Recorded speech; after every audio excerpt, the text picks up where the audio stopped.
A number of years before Ford gave us an electric hatchback all-wheel drive Mustang, Chevy gave us a Camaro-inspired midsize crossover, but at least General Motors had the decency to not name the new Blazer the Chevy CamaroCross. Camaro-inspired, not Camaro-derived, of course, for this model. Full disclaimer in this video, although the banner at the bottom of your screen says 2022 Blazer, this particular Blazer is in fact a 2021 model year vehicle. 2022 brings only a very few changes to the Blazer, but because we know all the details about it, we're going to be talking about that 2022 model year vehicle, not what was going on in 2021.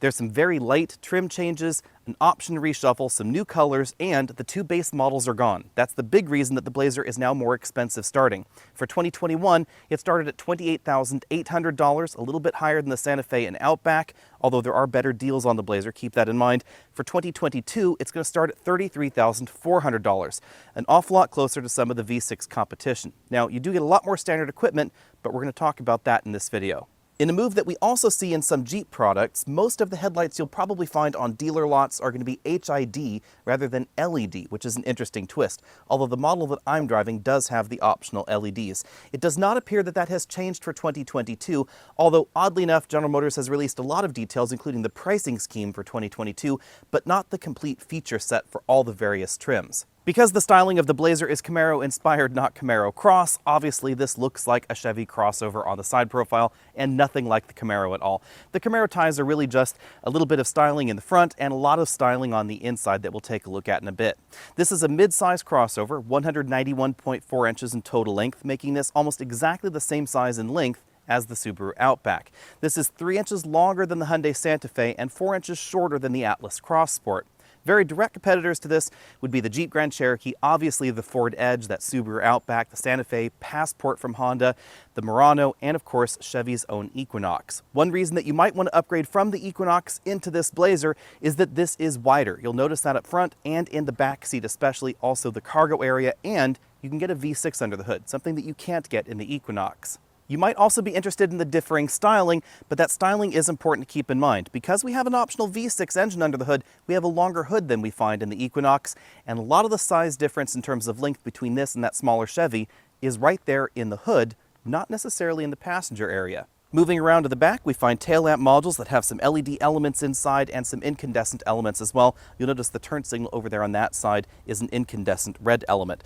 Well integrated exhaust tips down there at the bottom, backup parking sensors on this particular model as well, and you'll notice that the hatch has a pretty decent rake to it. That's one of the reasons that cargo capacity in the Blazer is not that much larger than the average compact crossover and oddly, almost exactly the same as the smaller Equinox.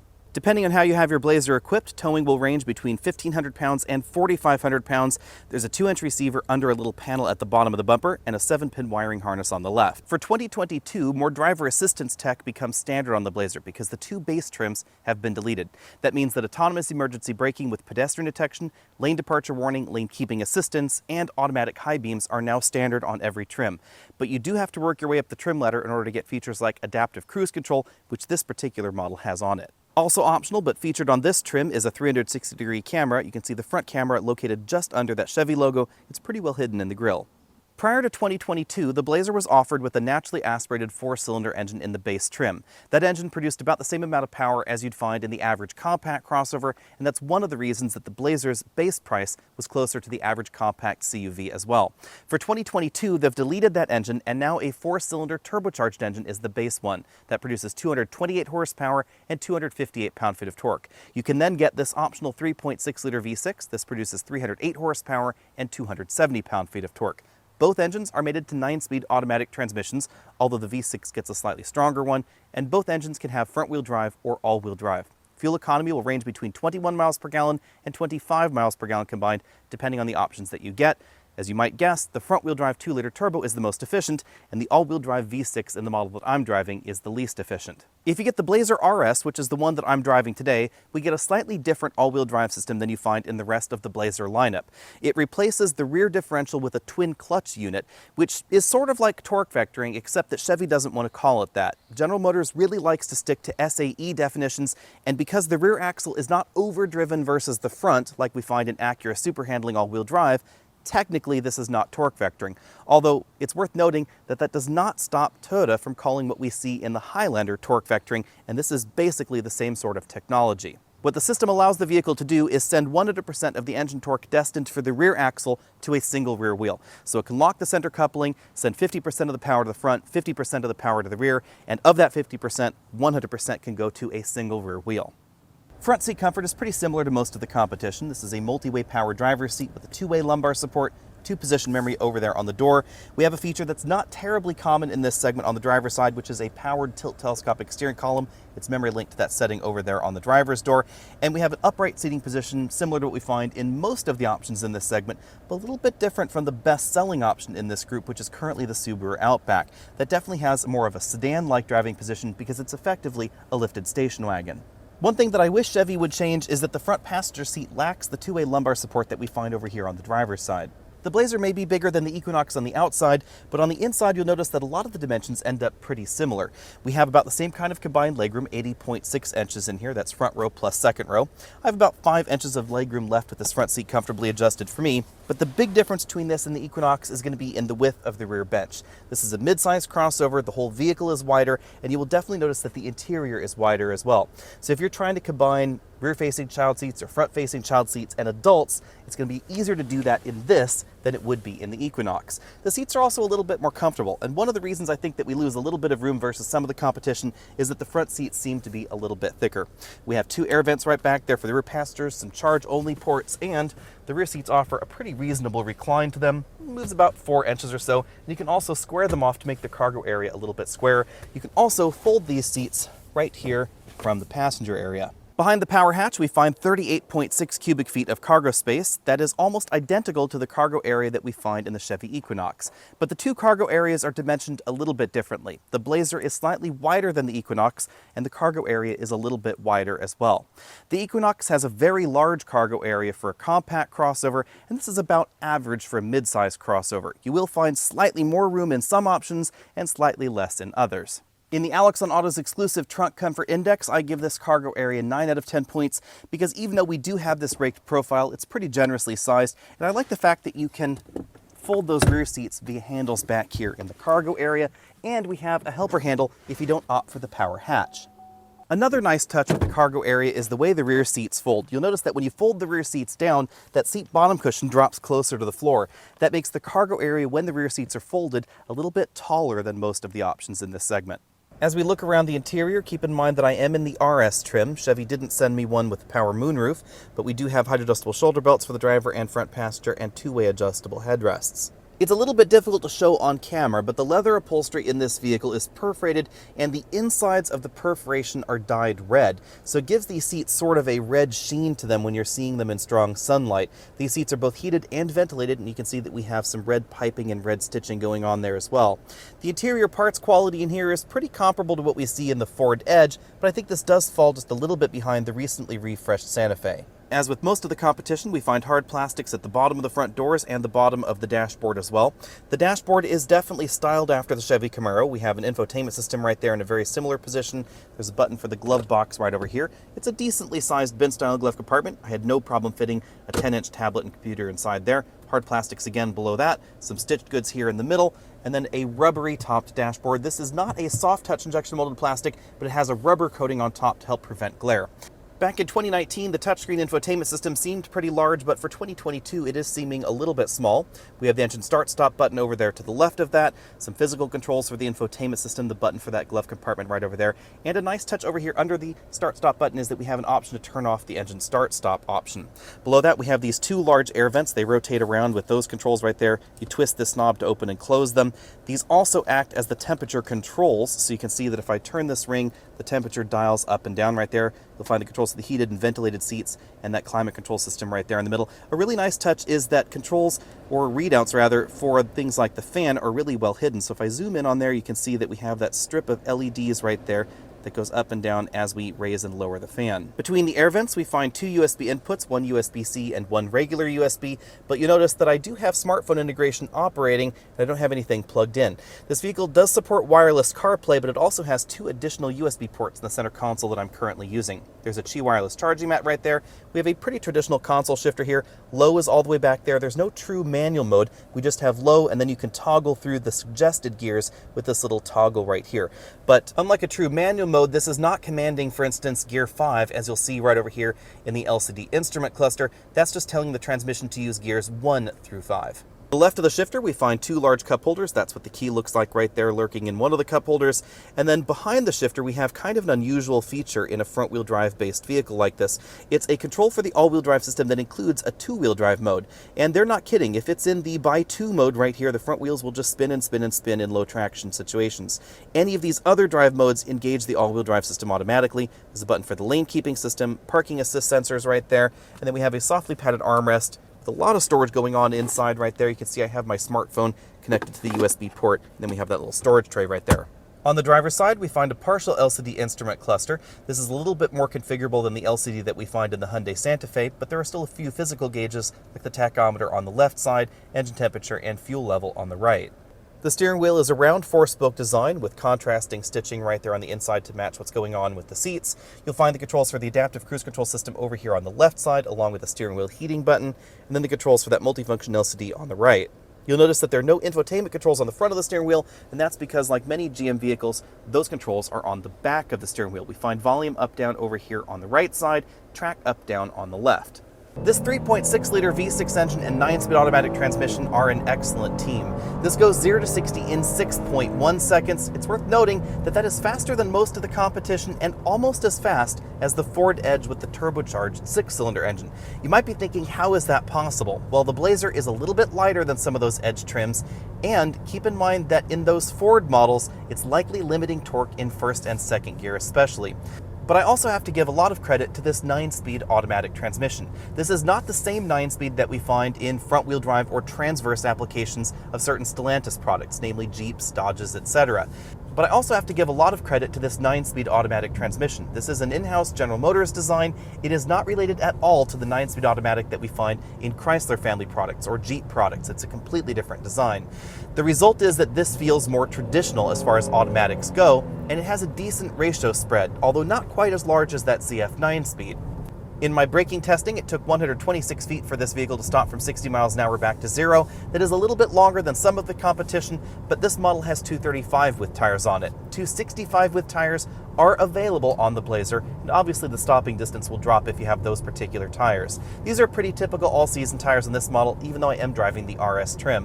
When you start driving the Blazer harder out in your favorite winding mountain road, the torque vectoring rear axle, or I should say dual clutch rear axle, non-torque vectoring, is going to be apparent, because even though this won't make the vehicle rotate like Acura's super handling all-wheel drive system in the RDX or the MDX, this definitely has more rotation ability. It can create more of a yaw motion to the vehicle than you'll find in the average all-wheel drive system in this group. So if you're willing to push the Blazer a little bit harder, it does have a good feel to it. Out on a rougher gravel road like the one that I'm on here, the ride quality in the Blazer is pretty decent, even though I'm driving theoretically the sportiest version, which is the RS trim. The tire size and the suspension design on this particular model do make the ride a little bit firmer than the absolute base version of the Blazer, but none of the Blazers are really targeting balls-out performance. So don't expect an extraordinarily firm ride in this vehicle, even though Chevy theoretically wants you to think of this as the Camaro Inspired crossover. While I'm sure that there are a few people that might be disappointed by that, keep in mind that the Blazer's direct competition doesn't really offer that kind of performance model either. Back out on the paved road in my cabin noise testing, I measured 71 decibels in here, making this quieter than the average compact crossover, although there are going to be a few crossovers that are a little bit quieter than this. One thing that I noticed is that road noise is not quite as hushed as wind noise in this cabin, so if you're living in an area where you have really rough roads, you should know that this is going to be a little bit louder than some of the other alternatives. When it comes to fuel economy, I'm going to give this a B. Over a week of mixed driving, I've been averaging 20.5 mpg. That's just about what the EPA says this model should be getting, but you will get better fuel economy in some of the hybrids that are starting to appear. It's worth noting that you will get slightly better fuel economy if you put this all-wheel drive system in the two-wheel drive mode. Over the same test loop that I usually test vehicles on, I got half a mile per gallon better. But this V6 engine produces a reasonable amount of power, over 300 horsepower and about 270 pound-feet of torque, so you will definitely get some front-wheel spin even on regular dry pavement if you don't have it in the all-wheel drive mode. So to be honest, I just left it in the all-wheel drive mode most of the time. I touched on this earlier in the video, but for 2022, the Blazer has become a lot more expensive. For 2021, it started at $28,800, and that's mainly because the base two versions of the Blazer had a naturally aspirated four-cylinder engine, somewhat similar to what we see in the Hyundai Santa Fe or in the Subaru Outback. But they've decided to change their direction a little bit for 2022, and now the 228 horsepower 2-liter turbo engine is standard, and the base price is much higher at $33,400. If you want all-wheel drive with that 2-liter turbo, you're looking at a minimum of $36,100 MSRP, and the Premier trim, which is the top-end version, essentially the luxury version of the one that I was driving this week, that starts at $44,000.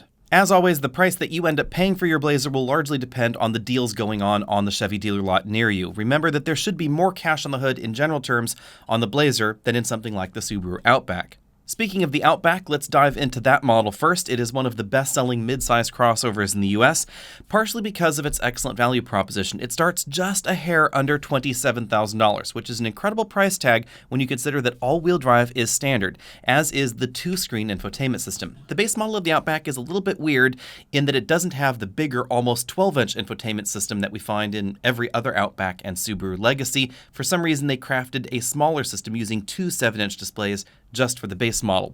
Either way, both infotainment systems are just fine. The bigger one is snazzier, and you'll find that for not too much more.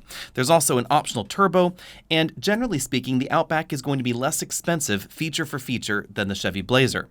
Now, you should keep in mind that the base naturally aspirated engine in the Outback is going to mean that it's going to be slower 0 to 60 than the base engine in the 2022 Blazer, but as far as 2021 models go, they were pretty comparable. Of course, the biggest difference between these two vehicles is that the Outback really is an off-road wagon, so if you're looking for something that has the off-road ability of an SUV or a crossover, but you want a more relaxed driving position, more reclined seating position, you want to be a little bit closer to the ground, that's where the Outback comes in. It also has absolutely excellent fuel economy. It is considerably better than the Blazer in general driving.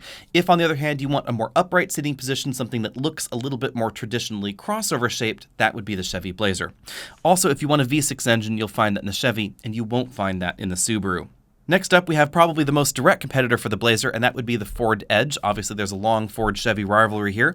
The Ford Edge has a pretty similar engine lineup. It has a 4-cylinder turbo, and it has a V6, but things get a little bit different when you take a look at the power figures. The base engine produces 250 horsepower in the Edge, so a little bit more, and the V6 option is turbocharged, so it's going to produce a great deal more power, 335 horsepower. Unfortunately, likely due to the design of the transmission in the Edge, you'll notice that even though the turbo produces more power, it's not necessarily going to be that much faster than the Blazer with the V6. It also is going to have a little bit of a different feel. It's going to have a little bit more turbo lag. Obviously, there's going to be no turbo lag in the Blazer since there's no turbo on that V6.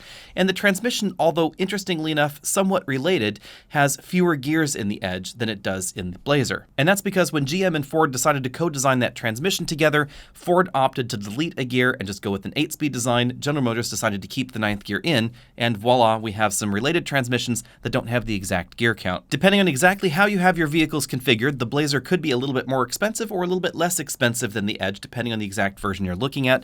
The base version of the Edge is going to be a little less expensive, and it comes a bit better equipped.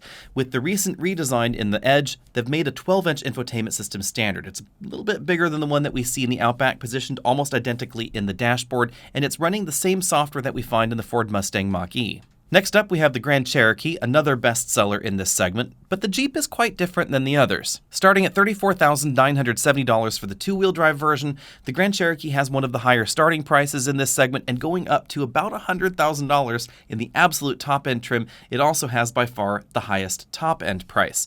The Grand Cherokee has so many variations available because it sells well, and because it's definitely a different design than the others. It's a rear-wheel drive vehicle, and that means that there's just greater ability to put more powerful and larger engines under the hood because the transmission can handle that extra power. So you have a V6, there's a diesel, there's a 5.7-liter V8, a 6.2-liter supercharged V8, and a 6.4-liter naturally aspirated V8. The big thing to know for the Grand Cherokee is that it is going to be replaced soon. A little bit later this year, we're going to get the new 2022 Grand Cherokee 2-row. They've already shown us a teaser picture of it, and production for this generation Grand Cherokee has likely already stopped. Jeep hasn't provided too many details on exactly when the production will begin on the new 2022 model, but be sure and stay tuned because I will have a review on that very, very soon. Obviously, the other big difference between the Jeep and the rest of the competition is the off-road ability. And yes, that really includes the Subaru Outback, because the Outback may be a little bit more off-road capable than average in this segment, but it is not Grand Cherokee level in terms of its off-road capability, because it doesn't have two-speed transfer cases or locking differentials, things that you do find on the Grand Cherokee. There's also an airlift suspension available. If you want to take your two-row midsize crossover really deeply off-roading, the Grand Cherokee is quite simply the best option in this segment. And some people dislike calling it a crossover, but in reality, it's one of the few crossovers left because it does have truck-like drivetrain characteristics, the transfer cases, the rear-wheel drive setup, etc., but it is still a unibody vehicle. The next competitor has to be the Hyundai Santa Fe. The Santa Fe and the Outback are my two top picks in this segment at the moment, and it's pretty stiff competition with the Hyundai. It is not quite as inexpensive as the Subaru. It is a little bit more expensive, starting just over $27,000, but it still has a really low sticker price. For that low sticker price, the Santa Fe comes with a ton of standard equipment. When you take a look at the Santa Fe versus the average compact crossover, which is a lot less expensive, the Santa Fe is very, very competitive price-wise, but it gives you a larger interior. And the interior is definitely bigger than the one in the Blazer. We have more legroom, we have more rear headroom especially, more cargo room, and a very practical rear end layout. You could definitely scoot the rear seat several inches forward and have even more cargo room than we find in the Blazer, about 30% more cargo room, and you'd still end up with about the same kind of legroom that we find in the Chevy. Because Chevy has canceled the base engine in the Blazer, let's talk about the next engine in the Santa Fe. That would be the hybrid drivetrain. It's going to start around the same price as the Blazer will start for 2022, just a few $100s more. You get pretty similar power output, but considerably better fuel economy, around 33 to 34 mpg in real-world driving. You also get a ton of cargo area, as I said before, and if you want even more oomph, there is a 2.5-liter turbocharged engine with all-wheel drive available for $39,000. Now that comes with a somewhat controversial 8-speed dual-clutch transmission. It is very, very smooth for a DCT, but it's not going to be as smooth as the 9-speed automatic in the Blazer. It's also not going to have a torque vectoring rear axle like we find in the Chevy Blazer, but personally I prefer the driving dynamics of the Santa Fe just a little bit more, although the Blazer has an edge when it comes to handling ability thanks to that torque vectoring rear. Bottom line, the Blazer is a solid option in this segment, but exactly how good of a deal or how good of an option it is will really depend on how much you end up paying for one.